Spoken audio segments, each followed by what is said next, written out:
One of my biggest passions as an anime and manga fan is to make sure that my friends and the people around me experience all of the amazing works that the medium that I love has to offer.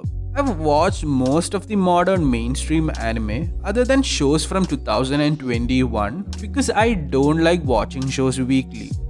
So most of the time I'll be watching anime and manga that aren't necessarily as popular in the mainstream. So I thought it'd be a great idea if I made a video series talking about the anime and manga that really stood out for me in a particular month.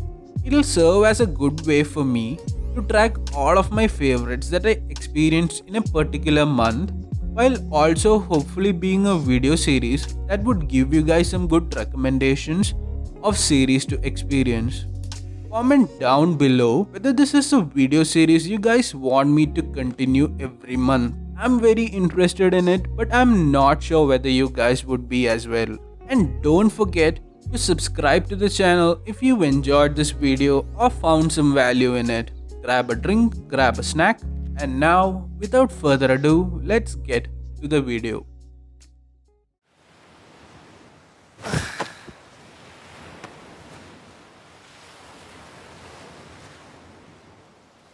何やってんだ俺。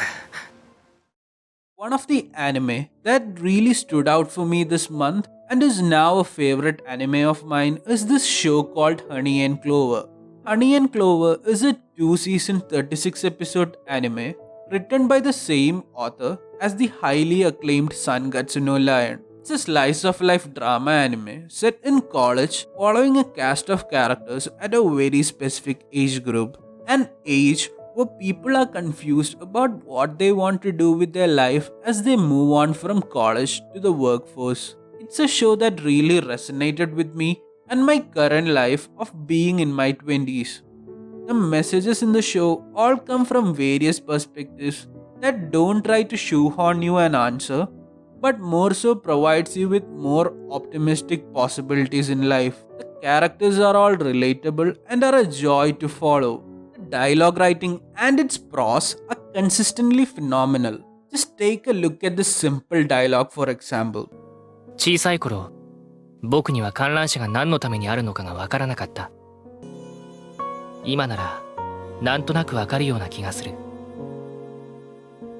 この観覧車という乗り物は、好きな人と一緒にゆっくりと空を横切っていくためにあるのだ。 Well, it's a great underappreciated show, but how does it compare to the highly acclaimed and popular show Sangatsu no Lion?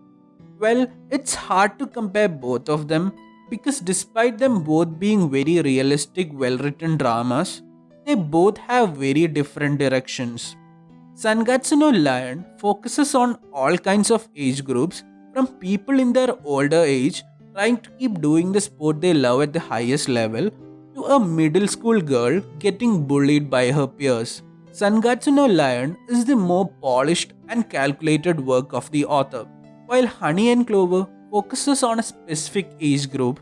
It's a lot more flawed than Sangatsu is, but I personally feel like it has more of the author's soul in it. They're both great stories and they're both extremely well made anime adaptations as well. So I guess it depends on personal preferences and what you resonate with more. Production is great and consistent, the dialogue is witty, and on top of that, it's a completed anime as well. If you like drama anime and anime centered around adults like Nana or Sangatsu no Lion, then I definitely recommend checking Honey and Clover out as well. Another drama series with a very specific and personal message that I experienced this month is this manga called 3 Days of Happiness, otherwise known as I Sold My Life for 10,000 yen per month. Yes, it's a very weird title, but hear me out for a second. It's a very short manga having only 3 volumes and it tells a very ambitious but personal story. 3 Days of Happiness tells the tale of a middle-aged jobless man regretting the entirety of his life and ends up finding out about this shady supernatural cafe that sells you money in exchange for your lifespan, and he ends up selling all of his lifespan except for 3 months. So it's the story of him following an introspective journey, pondering upon themes such as potential, true happiness, and what makes time valuable. It's a very hit or miss manga depending on how much you resonate with the message and how well you connect with the main two leads. But it's worth giving it a try because you can read it in less than 2 hours as the manga is quite short. The art is really solid and it's a very easy read. I do hope you end up loving this manga because it was a very positive experience for me.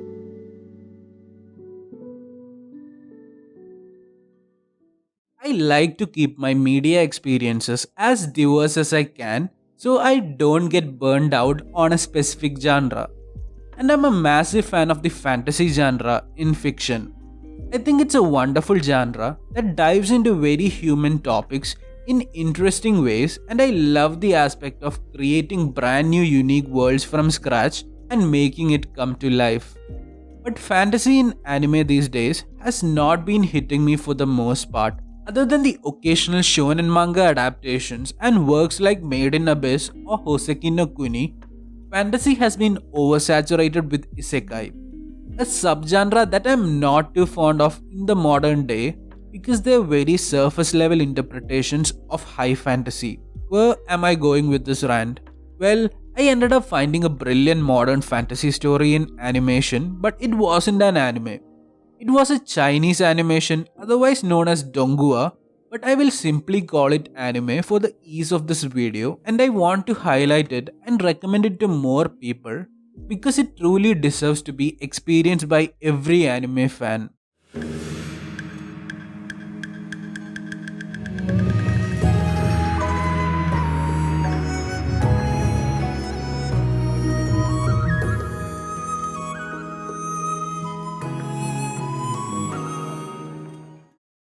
Modawa Sushi is one of the most gorgeous looking anime I've seen, with an animation style that resembles that of Ufotable, but with some stylistic, amazing looking 2D Sakuga. Not only is it consistently amazing with its production values, it's also a completed story in just 3 seasons with a total of under 36 episodes. It tells a really compelling, surprisingly tragic story of epic proportions set in an Eastern fantasy world following a really good protagonist. I don't want to spoil the story. It's best if you experience all of it completely blind. If you enjoy great characters, great fantasy, and appreciate gorgeous production values in your anime, I highly recommend it. I will say though that the first 2 or so episodes are quite difficult to follow, but the story gets so much easier to follow after that, and the first 2 episodes get recontextualized really nicely. It is a must-watch anime in my opinion. Please do give it a chance despite it being Chinese if you're not familiar with Chinese animation. It also has a Japanese dubbed version if you're really set on watching your animation in Japanese. Well, I've fanboyed over a Chinese fantasy series for some time now, but there's another fantasy series made in Japan itself that I experienced this month which was really awesome and magical. It's this manga called Witch Hat Atelier.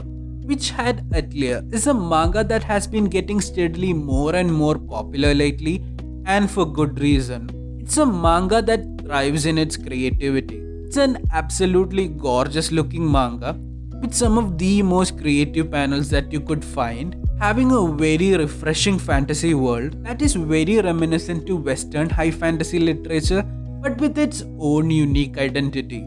It's a more laid back fantasy manga with a heavy focus on just the wonder and the slice of life aspect of a muggle born girl learning about this amazing world of witchcraft that I highly recommend even if you're not a fan of fantasy. If you're a fan of manga as a medium or are willing to get into manga more, I would say Witch Hat Atelier is a must read because the art and paneling is just that good. There's so many interesting pages of the like that I've never seen before in a manga. If you like manga like Berserk, and if you enjoy works of Kyoto Animation or Studio Ghibli, Witch Hat Atelier is something worth giving a try.